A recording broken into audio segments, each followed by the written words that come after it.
এটা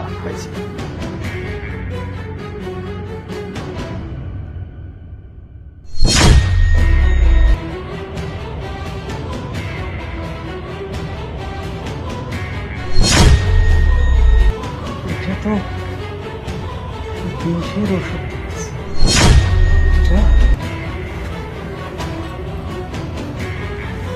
প্রিয়া, এইটা তো কোনো সাধারণ ওষুধ না। এইটা এখানে কি করছে? ও বুঝতে পারছি, যে ডক্টর আসছিল না তখন হয়তো ভুলে ইনজেকশনটা এখানে রেখে চলে গেছে। ওটা কোনো ব্যাপার না, তুমি আমার কাছে যাও, তুমি চলে যাও।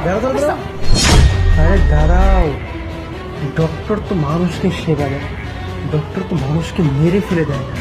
আরে আমি বলতেছি ডাক্তার এখানে রেখে গেছে, ও বুঝতে পারেনি। এমন একটা ওষুধ যা মানুষের শরীরে পুশ করলে মানুষ তাৎক্ষণিক মারা যাবে। মা কি? হ্যাঁ, পুশ। আরে না না না, তুমি কি বলতেছো? তোমার মায়ের কথা শুনে তুমি সব কি ধারণা করতেছো? আমার ধারণাটাই ঠিক, এটার মধ্যে পুরোটা বিষ আছে। আর এই বিষটা তুমি আমার মার শরীরে পুশ করতে চেয়েছিলে, যেন আমার মার শরীরে পুশ করলে মা তাৎক্ষণিক মারা যায়। না, না। এই প্রতিবন্ধীকে তুমি আর পালতে চাচ্ছ না, এটাই তো?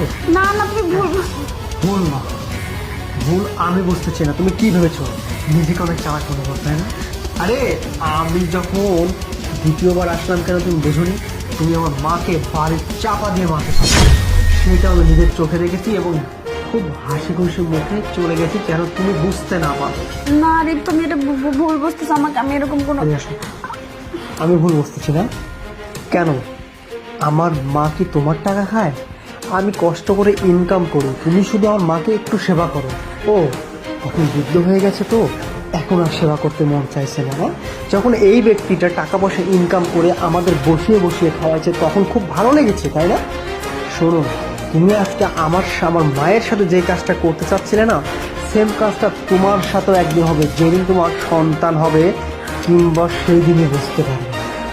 আর আমি ভুল করে ফেলছি, আমি আসলে ওনার যন্ত্রণা সহ্য করতে পারতেছিলাম না, তাই এই কাজ করতে গেছি। তুমি আমাকে ক্ষমা করে দাও, আমি এই কাজ কোনোদিন আর করবো না। আমি বুঝতে পারছি, সত্যিই তো আজকে আমি আমার শাশুড়ির সাথে এটা করতেছি, তাহলে আমার ছেলে মেয়ে হলে তো আমার সাথে একই কাজ হতে পারে। আমি ভুলটা বুঝতে পারছি, আরে প্লিজ আমাকে ক্ষমা করে দাও। ভুল? ক্ষমা? আমার মাকে তুমি মারতে চাচ্ছিলে, তোমাকে দেবো ক্ষমা করে? মিশন তোমার শরীরে পুশ করতে ইচ্ছে করছে। যাও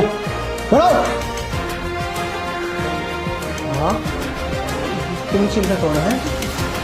আমি তোমার পাশে আছি। চলো, তোমাকে আমি ডক্টরের কাছে নিয়ে যাবো, চলো।